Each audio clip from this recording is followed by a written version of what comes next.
Texas A&M University Central Texas from the College of Business Administration here to share their expertise with you on, like Kaylee mentioned, the importance of having an online presence. We're going to kind of have an overview course in social media tips, followed by some strategy for your website and the importance of maybe what that means, and then maybe shifting your business model and having a conversation around that. It's going to be fairly informal. We will ask that you hold your questions until the end of each segment. Like I mentioned, there's a social media segment, a website segment, and then the business model segment. So we will open questions up after each segment. We'll have you type them in the chat. It seems to work the best, and Kaylee and I will moderate those questions. So without further ado, I am going to turn it over to the faculty of the College of Business Administration of Texas A&M Central Texas for introductions, starting with Dr. Mindy Welch.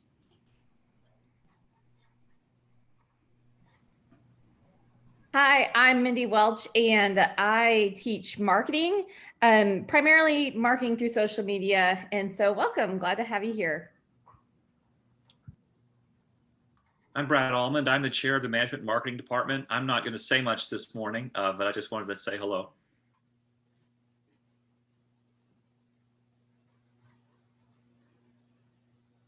Hi, my name is Cal, and I'm a CIS faculty within the Quebec College of Business.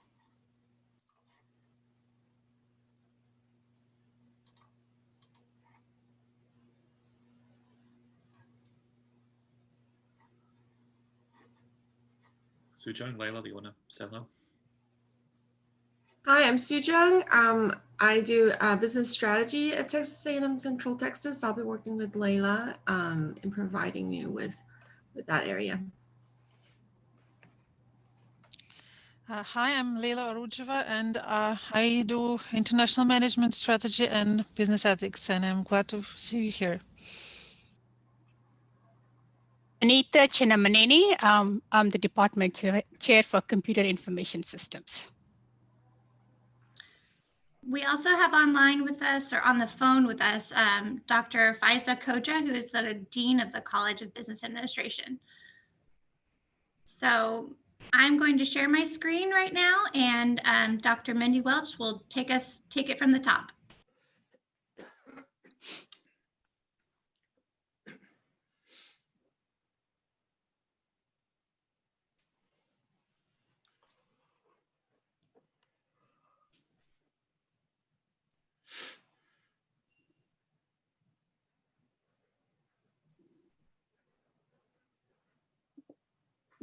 Okay, all right. So I want to start with why. Why do you need an online presence? And I think we all here understand that that is important, and so that's why we are here, to understand why it's important. So it does build trust and credibility. If you do not have an online presence, then people really it doesn't legitimize your company. It's our new storefront. It's how we're introducing ourselves to the public now. And also, if you want to be found, I mean, obviously we go through Google, and there's some tips and tricks we're going to give you today. Several faculty members are going to touch on how to make your website more friendly. And yes, I do agree, you need to become friends with Google because it is not going away, unfortunately, or maybe fortunately. I love it, so I'm with it. Go ahead and next slide. Okay, so common mistakes that I have seen in small businesses for people is that they don't update their website enough. And honestly, every single time you don't update your website, this is really bad for Google to say like, hey, you have credibility. And so, you know, it's really, I know it's one of those things where it's like to do, but you have to update your website. So pretty frequently. I would say as a small business, at least once a week. And depending on social media, you know, whenever it comes to doing the work. It should be a joint effort. You should definitely not just have one person in charge of the social media, especially if it's a small business and you know kind of the voice of the company. You shouldn't kind of split jobs, make it a joint effort. Also, and I'm going to talk about this in a second, just depending on the outside firm, I've seen a common mistake where someone has outsourced, and I see some people who are here to do marketing.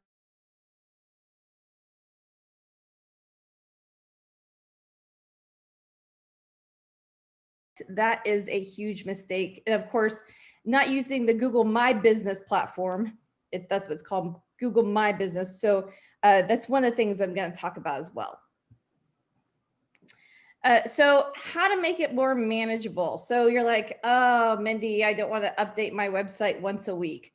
There's some small things you can do that will give your website more clout, which would be to embed either your Twitter feed or your Facebook feed within your, honestly, I'd like to do on the home page, because that's where there's more authority. So that is one of the things that I personally feel, is something simple. If you do outsource your information, that is something that can easily be added in a code. Start a blog. And I know I've worked with a lot of business to business organizations, and they're like, a blog, I don't really know if I want to do it. But honestly, it gives you, especially if you have outsourced your website design, it gives you a page where you can update the content quickly. It's usually in a really user-friendly system, and you can get that information out there without paying design fees, production fees, or even have any lag time. You could announce something today if you wanted to. And also, I feel like your website should constantly be changing with your business and maintaining with your business, and you should give a little bit of attention to it every day.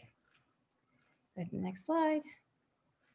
All right, so what you can do right now, this very moment, you can register for Google My Business, confirm your details, make sure they're accurate, and make sure that you're where you want to be on the map, upload some photos, do a quick audit, make sure that all your content is current, make a list of everything that needs to change, and you can change just one of those things each day.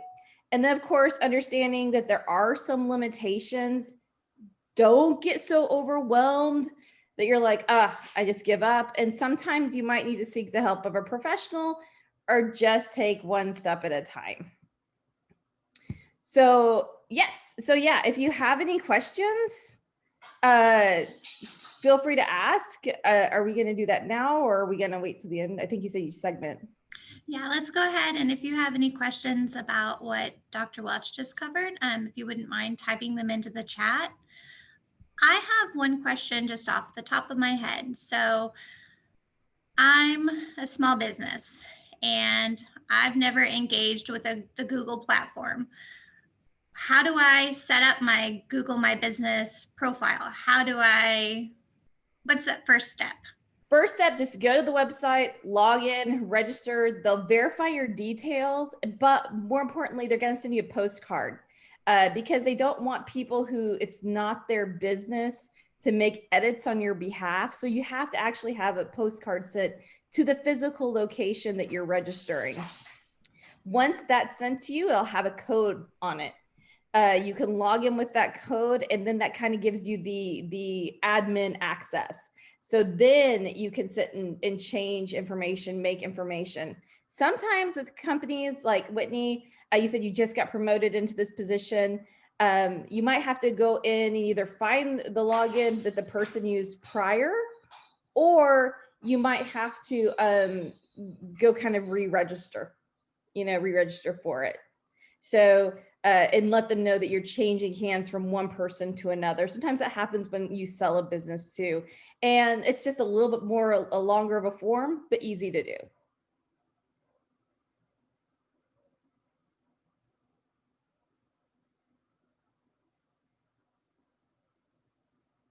I don't see any questions at this time, so I think we can go on to the next segment, and then at the end, if there's any questions over anything, we can recap go back to that. Absolutely. Kaylee, just a moment. I got a question private message to me. It asks, what if your company controls your website, but you linked it to your Facebook business page? It's a home-based business. So I think in this situation, it's a kind of a franchise type situation where there's a corporate controlled and very limited control over the authority side of it. Yes. Okay. So if it's a franchise situation, that is actually, you can just put up that you're adding a location. You might have to read through your franchise agreement, but if it's a location that is local, you should be able to register it as the owner of that particular franchise.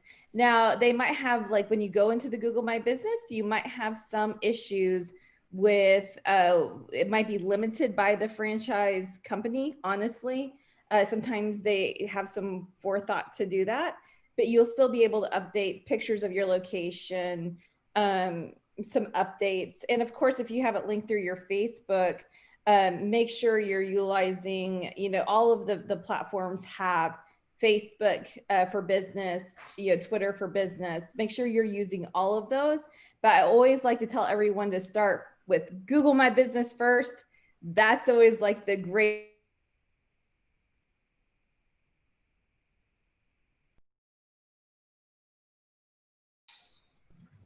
Perfect. Okay, well, as Kaylee mentioned, there aren't any other questions at this time. So we will go ahead and move forward in the presentation. So Cal, I believe it is your turn. Yes. Just a moment, let me advance the slides for you. Okay, hello everybody, and my name is Cal, and like I mentioned, I am a faculty in the CIS department. My presentation today is going to be about principles of good design.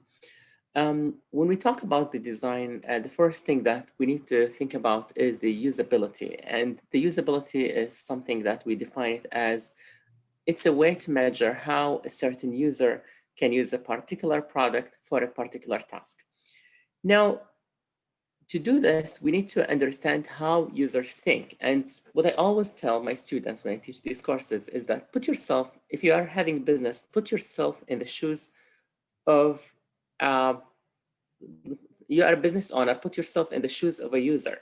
For example, if you are a user and you go to a website and you look at the website and you just don't understand how to go further, etc., are you going to buy from that business?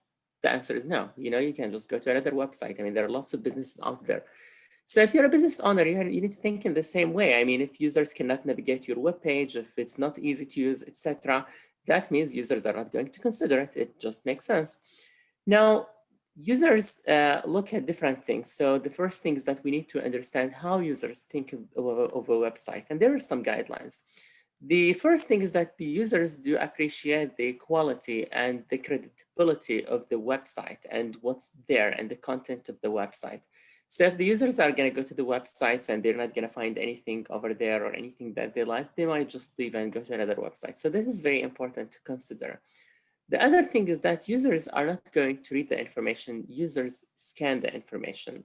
In fact, when users, and according to research that I have done it myself in my PhD, when users scan the information, they look at certain things and they look at, for example, when they start scanning, they scan from the upper left because it's an English website. If you're looking at other languages, like for example, Arabic, they start from the right, then they scan the upper right first. So the users scan the website. So that's why whenever you consider this, you want to know where you want to put the information. For example, if you go to some of the web pages, they have the information in the upper left, of course, the English web pages. The other thing is that users are not patient. I mean, I'm talking about myself, and we as users, we're not patient. We go to the website, we just expect to find the information right away. We don't find the information, we're not going to look for it. We just go to another website. So that's very important to consider when we use the design. The other thing is that sometimes users actually use their intuition about the web pages. For example, if the user is going to use a web page, it's not like they're going to look if you have any guidelines for them to navigate the website or anything. Users are not going to do that. Users are just going to go to the website. They expect that they're able to figure it out themselves, and they expect to know how to be able to find the information.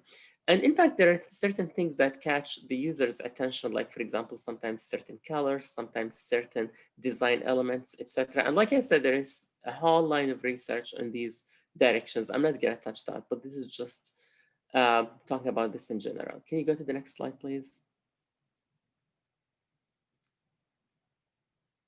Okay.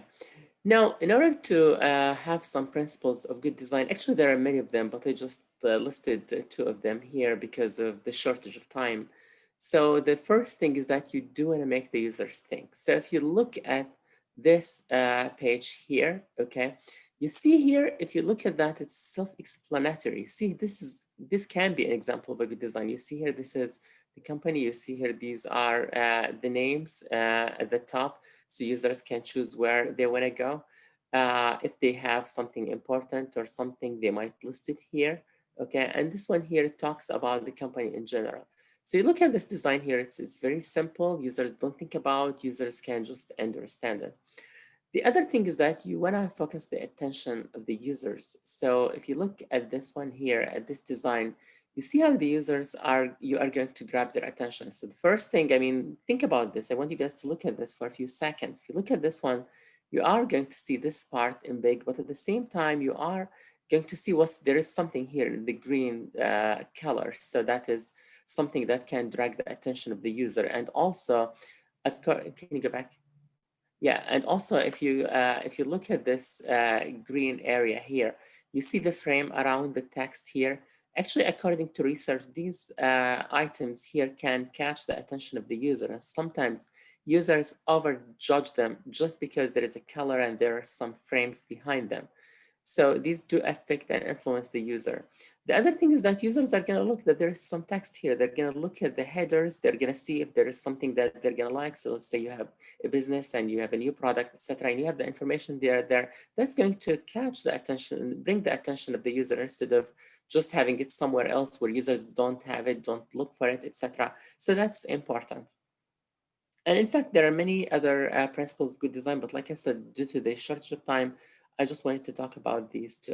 Can you go to the next slide, please?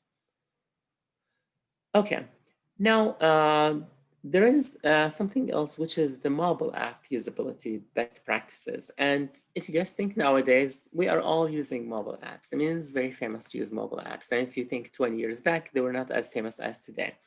Now, many of these businesses, they can also have mobile apps to market their business because many users, they just have them, they use them, they're very convenient. For example, you can think about Walmart, Sam's Club, they have their own app. So you just have the app, you sign, if you want to buy something, you go to the app. It's very convenient. The first thing that you need to consider is the platform compatibility, and this is important. Sometimes you design something for, let's say, Android, and it won't work for an iPhone, for example. So you need to consider this. And actually, right now in the market, there are some languages that will allow a business to design an app using one language, and it will work on iPhone, it will work on Android, and it will also work on a desktop. Like, for example, the Live Code. It's a programming language and it's very easy to use and people can use it. The other thing is that users just want to get the value out of this. So they just want to use the app. They want to see it's valuable. Oh, I wanted to make this transaction and just made it. You don't want to make things complicated to users. And I have seen it when things are complicated, users are not going to use it. Of course, the simple navigation. So your app needs to be powerful, but at the same time, it needs to be simple so that users can use it. The content needs to be very clear. So for example, users need to know if they want to go and shop for example, clothing or accessories or anything else. The other thing is that you want to make sure that you're minimizing the number of steps to the user, because whenever you have the web app, you are going to have different screens, and these screens are going to pretty much take the user from one screen to another. So you want to make sure that these are going to be as less as possible, so to make it convenient to the user.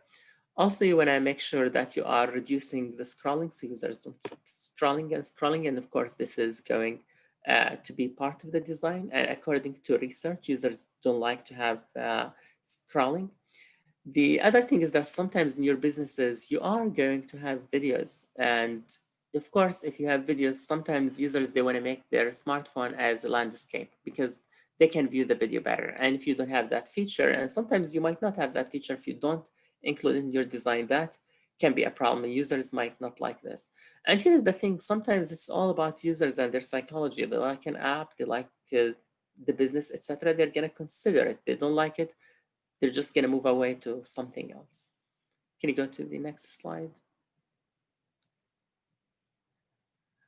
Okay, now there is something that's called the Google Analytics, which is pretty much, it's a service that's provided by Google so that it will report website traffic. So it will help you track a session duration of the users, how much they are going to spend on a website, how many pages they are going to see, and to have some type of data collection. Because if you're a business, you want to collect some data about your business to know how much people are going to spend on this particular page. Are they going to buy it or not? Have some type of correlations. Let's say, for example, you do have a product, you're offering it, you're spending money for it, and users are going to spend the money, they're not going to buy it. So that can be a problem. And of course, to allow you to use some type of analysis template so that you can look at what's happening and what's going on in your business. And in fact, when it comes to this research, there's so much going on. For example, there's something that's called the neuromarketing, and the neuromarketing, it looks at different aspects. It looks at the brain actually, and how the users are going to buy certain products. Sometimes users can have cameras, for example, for a study, and they can go to a store, and the camera is going to capture where they look at which parts of the store, and to see that the things that catch the eyes of the users and the places that they're looking at, so that they can consider this when they market the products. Do you mind going to the next slide? Okay, so one example is the Amazon.com. If you don't mind opening the Amazon page, just to talk a bit about if that will work. So if you guys look at the Amazon.com, I think anybody can open that web page and look at the design, look at how they place the information. For example, I'm gonna open it from my end here. I'm not sure if you guys can see it. So if you guys look at the Amazon, for example, you can see that at the top, they have the Amazon, and they have something that says all, where they are going to welcome you saying, hello, Cal, or whatever. And then they're going to have trending bestsellers, new releases, movers and shakers. And then they will have the digital content, and then they will allow you to shop by department. They will give you the program features, and you have the settings. So you look at the design, it's very self-explanatory. It's very nice to use it. And if you look at the middle here, I'm just opening the Amazon page, but pretty much, I mean, if you look at the middle of that, you are going to see some items, like for example, the customer service, etc., the bestsellers, the prime. So you see that they're covering everything in a very simple design, but it's a very powerful design. And you can also choose, like, for example, if you want to update your account, or if you want to look at your orders, you can see that the website is just very simple. It's not a complicated website. It's not difficult to follow up, but at the same time, it's an example of a good design. So that's why when you consider design, there are, of course, design elements that you have to go through. I talked about 2 of them, but of course, there are many of them. And obviously, you want to see the traffic of your website, because this can give some value to your business. And that's all from my side. I hope I didn't talk too much. This is my email, and feel free to ask me if you have any questions. Thank you very much. Yes, so like before, if you have any questions about what Cal just talked about, please type them into your the chat box, and Kaylee will read them aloud.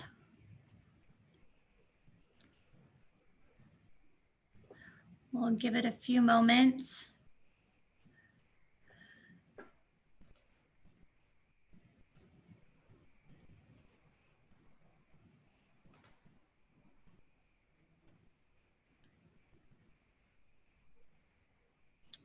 Okay. We actually have one come in, and it is, what do you think the most important thing about the user experience is? I mean, there are many things about a user experience, like for example, the simplicity of the design, the first thing, and of course, the content. I think these are, in my opinion, they're very important. So I think the design needs to be simple, but at the same time, it needs to capture all the elements. And also it needs to capture the attention of the user, because if you're not capturing the attention of the user, that is, I mean, the information is going to go wasted because they didn't see it. So I think these are the most important things.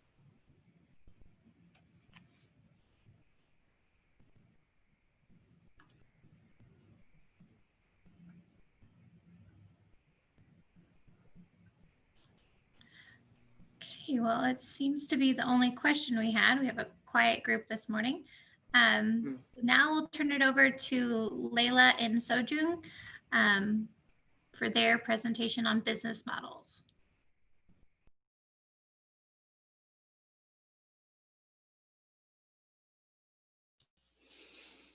Okay, I guess it's quiet because it's early, so we're waking up. Well, if you can go to the next slide, please. Thank you. So now let's take a step back and look at the big picture. Since March of the last year, we've been living under the conditions not experienced before, under the pandemic. And these conditions have become our new normal, at least for the time being. And they affected the way the consumers shop and the way we do business in general. Over 600 businesses filed for bankruptcy. A lot of businesses were forced to reduce their capacity. They had a decline in revenue, and everyone has had to adapt. And if we're here, and those of you who are interested in learning about this online presence and why it's important, is because you probably want to change something in your business, maybe because something is not working. And where I'm getting at, it's important to look at your online presence and have an online website and capacity to sell online, not just whether you should do it or not as another cost item, but recognize it as an opportunity to reinvent your business model, to become more competitive and to outperform your usual rivals. How can you do that? There are these 9 components to a business model. For a business that wants to innovate and reinvent itself, change in just one of these components may be enough. And strategically built online presence may allow you to change more than just one of these. At the core of your business in the middle, you have your value proposition, a product or service that solves customers' problems by satisfying their needs. Some physical products and services may be transformed into digital ones. As an example, remember the movies and the videotapes we used to buy? Now most of it is available fully digital. Next is your customer segment at which you're targeting your offer. When absent online, your customer segment, the customer that you're reaching, is very limited and mostly limited to your geographic location. Once you go online, it's almost endless. You can reach customers across Texas. You can reach customers from West or East Coast. You can also get someone from overseas placing an order, depending on what you're doing, of course. There's also a possibility to adapt your value proposition to those who aren't customers at this moment. They're not consuming the product or service you're doing. But if you are twisting it slightly and finding a way to appeal to them, again, you gain new customers. Third is the channels used to deliver your products. And e-commerce is an important addition to a brick and mortar presence, especially if it's not common among competitors that are generally selling the product or service that you are providing. So if you're going online and you're approaching it strategically, it will allow you to gain a competitive advantage. With that, you may need to establish a partnership with a carrier to ensure seamless delivery of your products. And you have multiple options from USPS, FedEx, UPS, depending on what you're selling. You can also look at the last mile delivery options and companies like DoorDash. These changes properly implemented will result in some new revenue streams for you, new money coming. What is required to pull it off? Carefully reconsider your key capabilities. What's making your business unique? What are you doing better than others? And I'm sure if you are in business, or you've been in business for a while, it means that you're doing something that customers like and they're choosing you over your competitors. So what is that? Then ask yourself what resources are required for you to actually put in place that strategic online presence. And some of it can be made in-house. If you are tech savvy, you have someone who can help you, but it doesn't have to be. There are a lot of third-party providers that are enabled by gig economy, and I put just a few of those here. Fiverr, Freelancer, Upwork is the other platforms where you can hire some experts to help you with a specific job, with a specific task, and pay them for the task or for the project.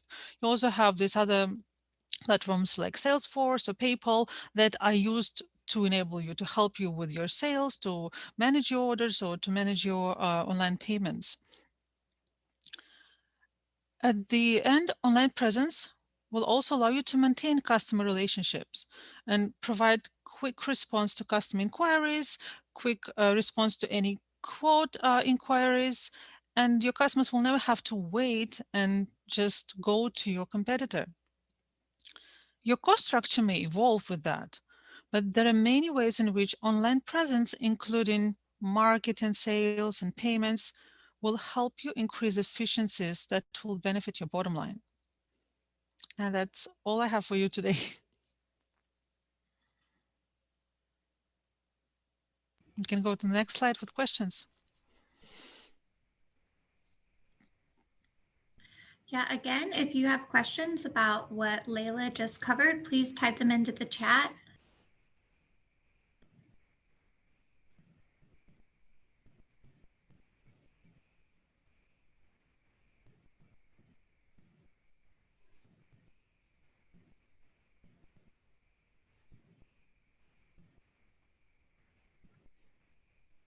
Well, if you do have questions later on, feel free to reach out to myself and to Sujang, and we'll be glad to think with you through your whatever is your approach that you would like to take, and maybe have our students to help you with that also.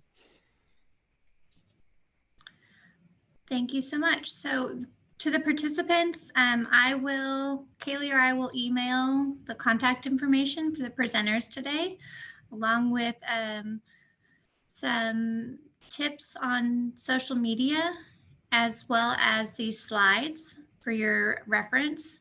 And I'm actually going to put Dr. Koja on the spot and hand it over to her because there's also an opportunity with Texas A&M Central Texas and their College of Business undergrad students for business consulting.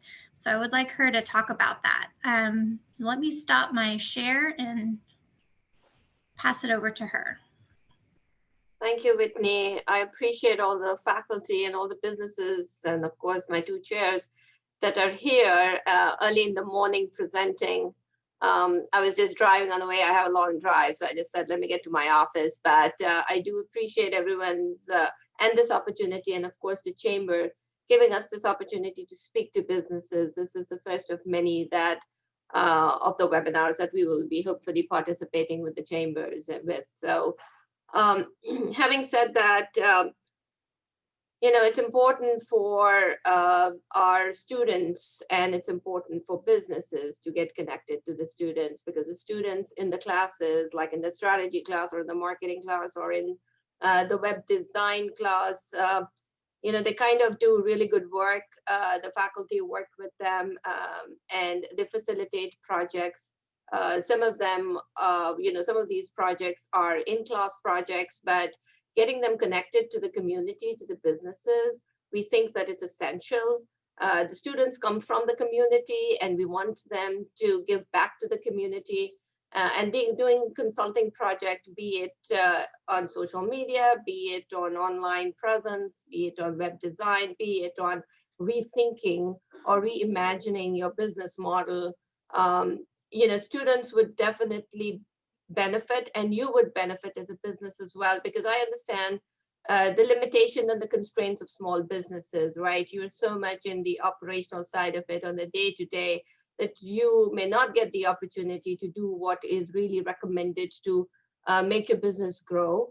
And so this will be an opportunity for you all to avail the experience and to avail the experience of the faculty, of course, but to avail the time and the effort and the learning that the student would bring to the table.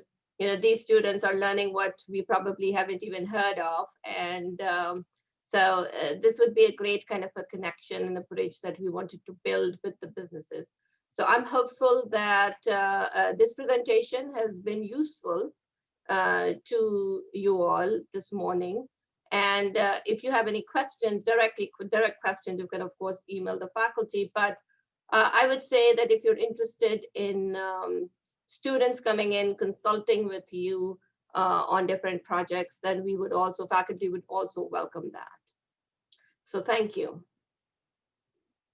And thank you, Whitney.